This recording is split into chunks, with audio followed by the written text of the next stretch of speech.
Good morning. Nice to see you all here. As Padma said, we have a very big wedding going on in Lake Stevens today, so many people are there. But look, we look full, so this is wonderful. And to those online, thank you for coming this morning too. I volunteer at East West Bookshop in Edmonds once a week. And the lady I volunteer with, Ellen, we have a sort of a similar enjoyment of many different kinds of books. And so we have a very good time those Wednesdays when we come and work with Rika.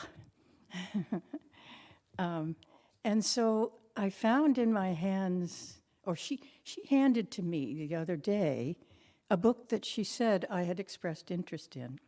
And it was just a curious experience for me because it was very scientific. It had all kinds of geometric shapes in it. I said, Ellen, I didn't express an interest in it. And she said, oh, yes, you did. So yesterday, I opened the book to see what it was, and it was totally beyond me. I couldn't get into the parallelograms and all those things.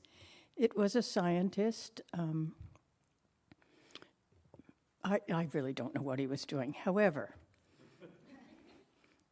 because this is the topic of intuition, I opened the book at the front, and you know how when people write books, they often will put quotes at the front of each chapter? Well, here he was, my good friend Einstein. Chapter 1.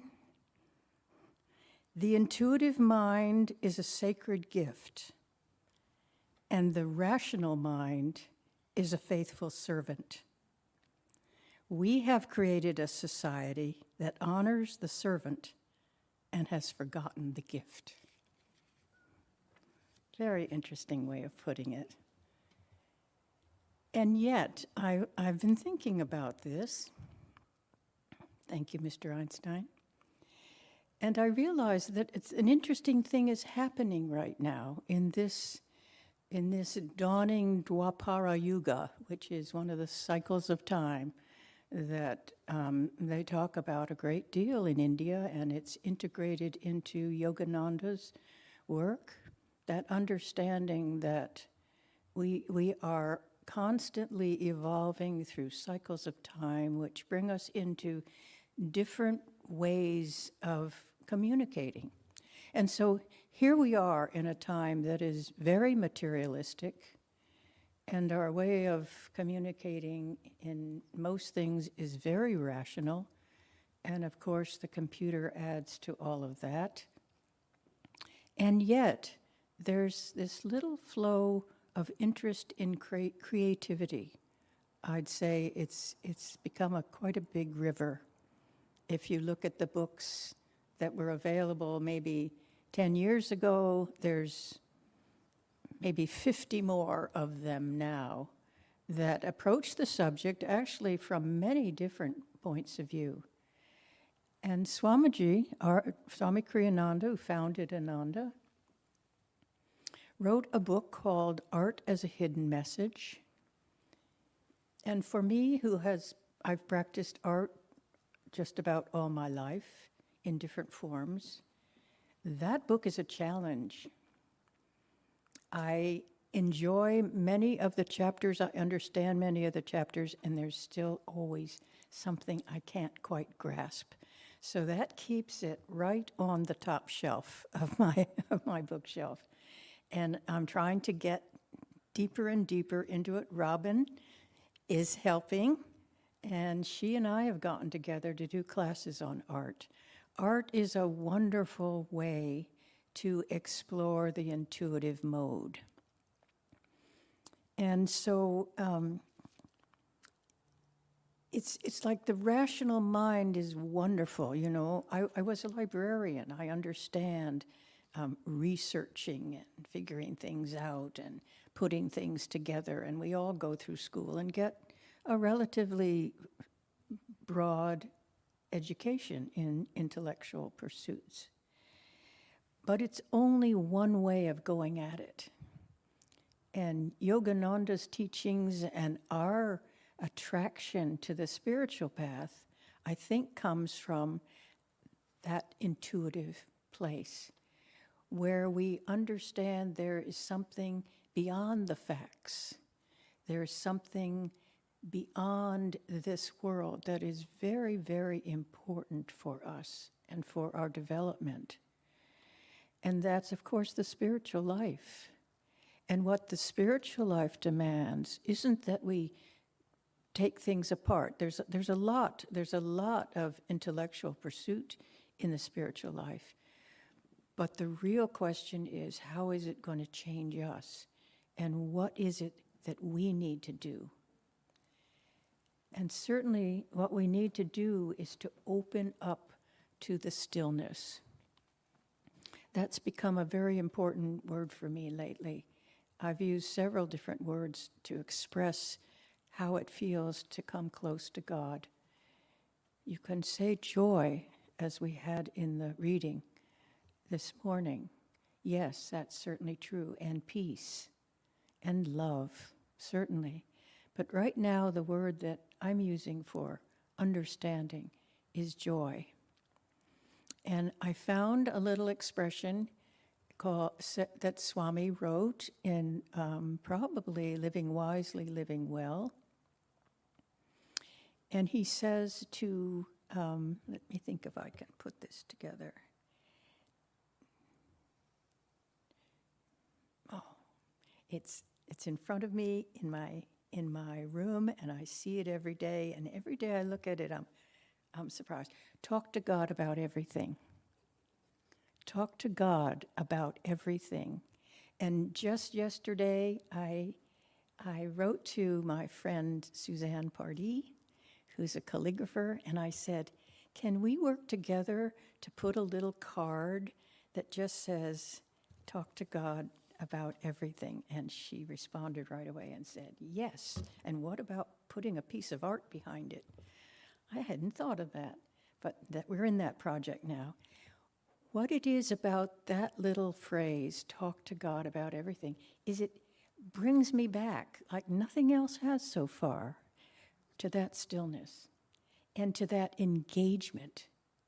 So it's not stark. Stillness isn't stark. Stillness is our true nature.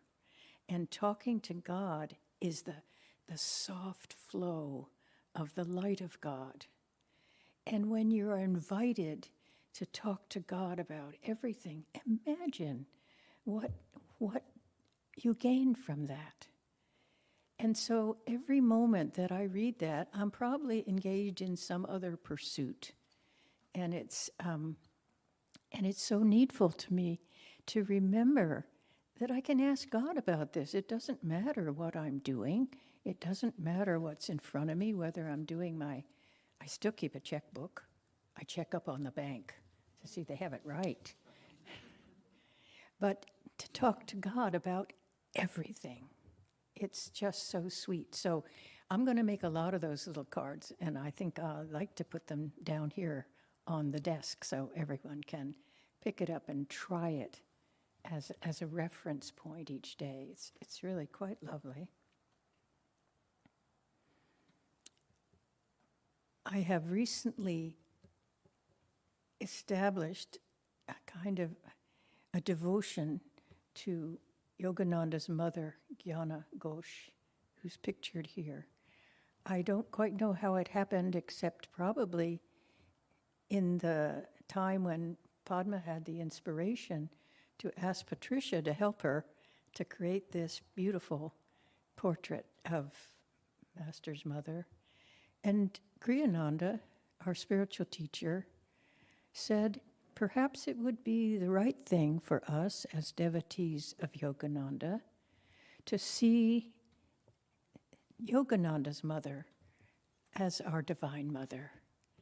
Mary is good, yes, but let's try this. And so I've been really deep into it lately, and she is a wonderful companion. She is a wonderful companion. And again, that feminine energy that loving you no matter what kind of trouble you get into, it's all there. She raised 8 children after all, and she raised an avatar. Quite a saint, I'd say. So Yogananda once said that with reason, 1/1,000,000th of reality is revealed. Imagine that. And so why are we spending all our time on this quality of reason? Well, in the cycles of time, you know, the way we are drawn to spend our time and to solve the problems in front of us changes. And there will come a time when we will, as a people, be connected intuitively. So intuition is the pathway to spiritual nourishment. And I have been trying to apply this in the work I do as an artist. So you would think I do work as a collage artist, and so that means little pieces of paper. Many collage artists go way beyond that, and they do buttons and ribbons and strings and all kinds of objects. That hasn't appealed to me, so it's paper. But then you think, well, how do you get any flow into that? Well, it's just like any other medium that you use in art. You pull yourself into the stillness, and with a sense of what you're trying to create, you just pull those pieces of paper in and try them out and see if things are flowing and the image is coming. And you try to stay in the flow. You try to stay in connection with God and Guru while you're doing it.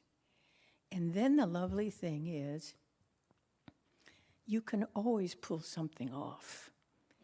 And when you pull something off, it's often more interesting than what you had put on top there, because what the glue holds onto, it's interesting. So pulling off is a big part of collage. And then there can be magical moments. I remember when I was creating a collage which I named Astral Gates. The idea of the image, which was sort of a nature image and a sky image with purples. So there was greens and purples, and it was an image of a mountain and all of that. So it was natural to think of the astral, because Master tells us, Yogananda tells us, that the astral is more and more beautiful than this. So there it was, Astral Gates, but something wasn't working with the painting. And so I got up from the table where I was sitting, and I went to get a drink of water. And when I came back, the sunshine had broken out, and a stream of sunshine was coming across the picture. And it just put a stream right across the mountaintop and onto the green. And I just grabbed a pastel probably and went and put those sunshine lines in there. And the thing was finished. So to me, that's a description of the intuitive space. And you can, as you well know, you can be in that when you do lots of different things. I'm sure there are many of you who are intuitive cooks. It's being close to the feeling quality of life. It's being close to much more than the mind, and we are so much more than the mind. But bringing the two together is what Swami Kriyananda was so fabulous in doing. He was able to be a writer trying to help all of us tune into the principles of wisdom and getting along with others and educating children and all of those things, as well as delineating the meanings of the Bhagavad Gita and the teachings of Christ. So it's not that the intuitive has to stay in its own little box. It's available in all the different ways in which we work. And it, as the title says, it's simple. It's a simple thing, but it demands a lot of discipline, because we spend our lives being outward and engaged, and we forget to talk to God about everything. And when we remember to talk to God about everything, then we can bring much more to bear on what we have ahead of us to do. You know, it's been interesting for me. I've developed also, besides the mother, I've developed a real love of birds. And I have 2 feeders outside my window, and I live with the community manager, and she gives me permission. Although birdseed leads to all kinds of other things, I will take them down if she ever tells me I have to. But a decision I made when I started feeding the birds was I wouldn't learn their names. I knew some of them, but I wasn't going to learn their names. And I've enjoyed, doing that kind of thing. I really enjoy going to botanical gardens and all the little signs. But I wanted to experience them. They don't know they're named chickadee. They don't know they're named sparrow. I wanted to just appreciate them for who they are. So there's the guy with the orangey beak and the really dark black head. I don't know what he's called, but I don't necessarily want to know what he's called.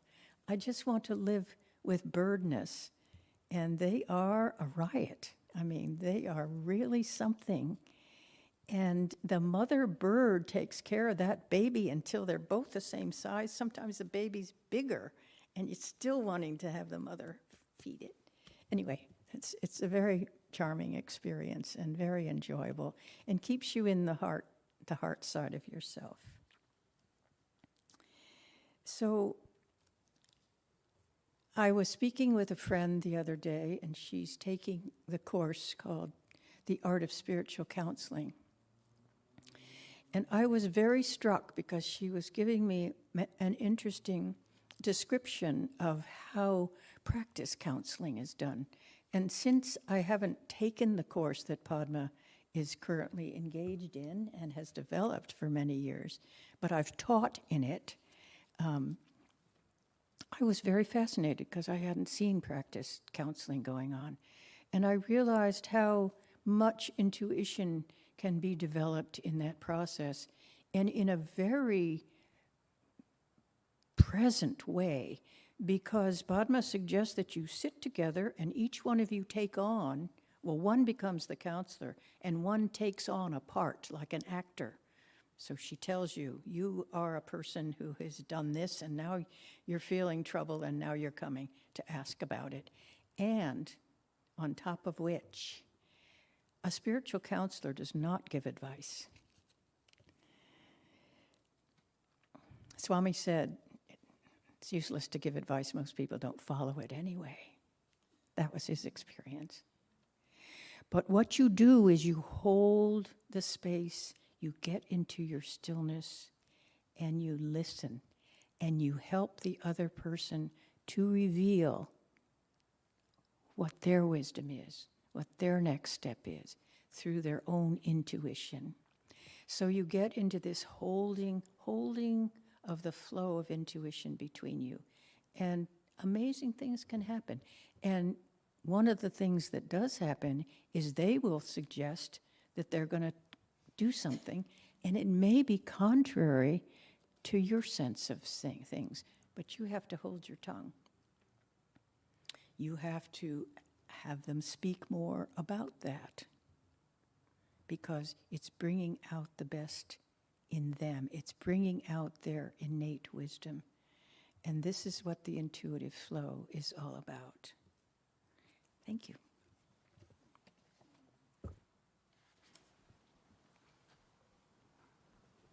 I'm going to read from Whispers, number 156. Demand for the rising of the aurora of intuition. Infinite Spirit, thy presence is hidden equally behind the warm rays of the sun and the cool light of the moon. Those lights, though welcome and wonderful, reveal only Mother Nature's splendor in matter. They reveal not thee. To me, they are therefore darkness. Thy all-revealing, majestic, and supreme light shines not on, but from within, the center of everything, therefore creating no shadows. Shadows in this world reduce light itself to non-light. In theory, I have known this. Now, Lord, take all the darkness away from me. Wherever I sit with closed eyes, enclosed in my own darkness, come to blaze upon me in glory the aurora of intuition, that suffused in its light, I may gaze raptly on thee with worshiping eyes.